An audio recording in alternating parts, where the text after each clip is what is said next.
अच्छा, एक चीज तो और मैं हुआ, खाली जी मनुस्मृति में आप जब पढ़ेंगे तो उसमें जी क्या जी। है कि दंड का जब आप पढ़ेंगे अध्याय, वो भी हाँ आठवां हाँ अध्याय हाँ, दंड वाला है, सही है सही दंड है। वाला है। तो आठवां अध्याय जब आप पढ़ेंगे, आठवां में जी। 270 से 272 वाला जो है श्लोक, उसमें साफ साफ हाँ हाँ। लिखा है कि यदि अगर कोई शूद्र द्विज यानी ब्राह्मण को अपशब्द बोल देता है तो उसकी जीभ काट देनी चाहिए। यदि कोई ब्राह्मण को धर्म सिखाए तो उसे मुंह और नाक उसके में गर्म तेल डाल देना चाहिए। ये साफ साफ लिखा हुआ है। और उसमें उसी के आगे जो श्लोक आप उसके आगे जब पढ़ेंगे, अगर जी जी जी। क्या कहते हैं, उसमें है मेरे ख्याल से शिक्षा वाले अध्याय में, वो चौथा अध्याय जो चौथा अध्याय है वो शिक्षा वाला है। जी जी जी, हाँ चौथा है, चौथा है। चौथा अध्याय जो होगा वो शिक्षा वाला होगा। उसमें हम्म 99, चौथा अध्याय 4.78 से लेकर 81 तक का जो श्लोक है, चौथा, हम्म। उसमें साफ साफ ये है कि ब्राह्मण को कभी भी शूद्र को धर्म या ज्ञान की शिक्षा नहीं देनी चाहिए। शूद्र को अगर वेद सुन लिया या पढ़ लिया, उसका तो अधिकार ही नहीं है। अगर सुन लिया, अगर इस तरह कर दिया, तो उसके कानों में पिघला हुआ शीशा डाल देना चाहिए।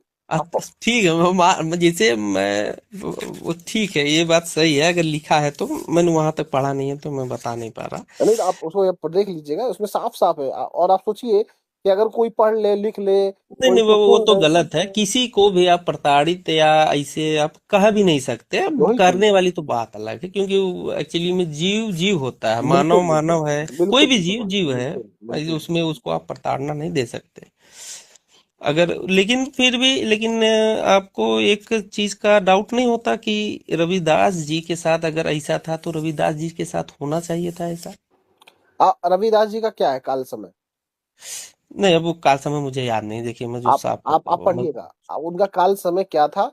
अच्छा। और इनका नहीं, जैसे तुलसीदास। जैसे ये घटना, जैसे अब जैसे इसमें लिखा हुआ है, मान लिया आपकी बात, हम्म। लेकिन ये घटना जैसे हमको दिखेगी किस बुक में, मैं वो, मेरे को जहां थोड़ा पे सा क्या है, जहां ये सब सुनिए, बुकों को थोड़ा पढ़ना, जो है, जो ज्यादा थोड़ा सा मैं वो है मैं कि ये, मैं आपको बताऊं, वहां आपको ये सारी घटनाएं दिखेंगी जहां पर मनुस्मृति का सिस्टम लागू रहता था, जहां पर हिंदू राजाओं का नहीं वर्चस्व देखिए, रहता था। जैसे, नहीं हिंदू, तो जैसे जैसे हिंदू तो जैसे राजा जैसे पूरे मान पूरे, जैसे नहीं मान नहीं नहीं नहीं, एक आप एक थोड़ा सा, एक अमित जी थोड़ा सा आप गलत हो रहे हैं, मैं एक बता रहा आपको। एक सेकंड मैं आपको रोकूंगा, मैं आपको बताऊं, देखिए। हाँ बोलिए। पै- अ, मनुस्मृति का आपको जो पूरा सिस्टम दिखाई देगा, वह मुगल राज तो रहा ही हमारे देश में। मुगल राज जी जी जी जहाँ जी जी। जहाँ ज्यादा प्रभाव रहा, वहां पे मनुस्मृति का आपको वह चीजें नहीं दिखेंगी, वहां मनुस्मृति का वह लागू नहीं होता।